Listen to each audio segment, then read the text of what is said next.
puedo medir la corriente. Ahora, vamos aquí al circuito. Tengo ahí el circuito. Entonces, necesito una ecuación,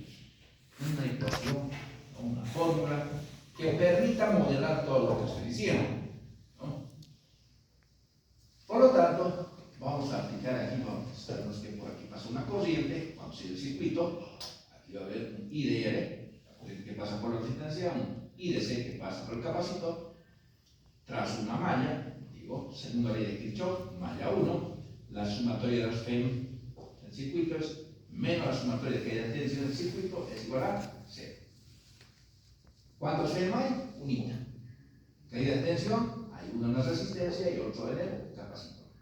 Recuerden, circuitos resistivos puros es así. Sumatoria de los FEM igual a sumatoria I por R o sumatoria de los FEM menor a sumatoria de I por R igual a 0.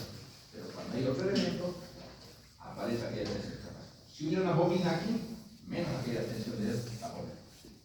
Esta ecuación simple jóvenes se conoce como la segunda ley de Kirchhoff y está basado en el principio de conservación de la energía potencial eléctrica. ¿Ya?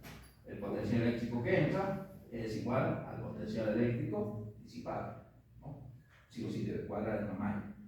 Bien, aquí sabemos que la FEM es constante, no lo voy a variar, ¿no? Una constante. La caída de tensión es I por R, donde R también es una constante, no voy a variar la resistencia. ¿Quién varía? La corriente. La caída de tensión del capacitor es carga sobre el capacitor. La carga va a variar, el capacitor es fijo.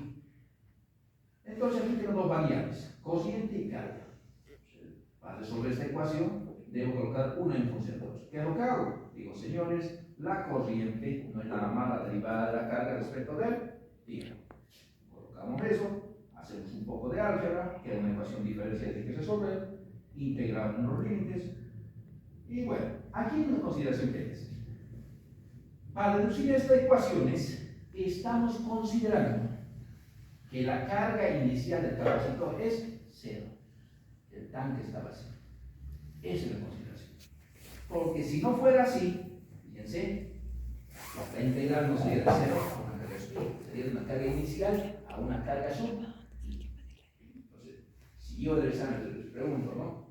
¿Cómo se modifica la ecuación? Sí, el capacitor inicialmente tiene una carga de 100 microcoulombs, que hay que cambiar, solamente hay que cambiar el límite. Y listo, cambia el límite y todo.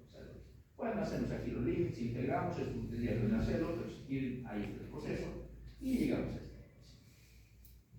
Esta ecuación nos dice que la carga de este capacitor, cuando colocamos en la posición 1 la llave, o sea, el proceso de carga, será igual a la carga máxima que puede llegar a ser el capacitor por 1 menos E a la menos T sobre tau. ¿Quién es tau? RC. Esa es la ecuación de cómo varía la carga. Ahora, si yo divido matemáticamente ambos lados sobre C, ¿por qué sobre C? Porque la caída de tensión del capacitor será igual a la carga sobre la capacitancia. Divido el campo, no modifico nada matemáticamente, porque si simplifico esto, sale la ecuación 1. ¿Qué es carga sobre capacitancia? Voltaje. Es el voltaje, y cómo varía el voltaje del capacitor. Será igual a la FEM, valor máximo de tensión, por 1 menos E a la menos T sobre tau. Muy bien, ya sé cómo varía la carga, cómo varía el voltaje. Ahora veamos cómo variará la corriente. Pues, como habíamos dicho, la corriente no es nada más la derivada de la carga respecto del tiempo. Derivo esta ecuación, primero sepa distribuyo, carga máxima por 1 menos carga máxima por E a la menos T sobre tau. Es lo que he hecho. Derivo esta ecuación respecto del tiempo, la derivada de esto es 0, la derivada de constante, la derivada de un exponente es el mismo, por quitar la derivada del exponente. ¿Qué es? La derivada de menos T sobre tau es menos 1 sobre tau. Tau es LC, ¿no? O C. Simplificamos y me sale que la corriente, fíjense, es igual a la corriente máxima por E a la menos T sobre tau. Esas tres ecuaciones es la carga del capacitor, cómo varía la carga del capacitor, cómo varía la tensión del capacitor y cómo varía la corriente del capacitor, se expresan gráficamente de la siguiente manera. Si se fijan aquí, esta primera parte, aquí, la carga del capacitor. la tensión del capacitor y la corriente del capacitor. Ahora, solamente estoy hablando del capacitor. ¿Y cómo variará en las resistencias? En las resistencias, ¿qué variables puedo estudiar? Corriente y tensión.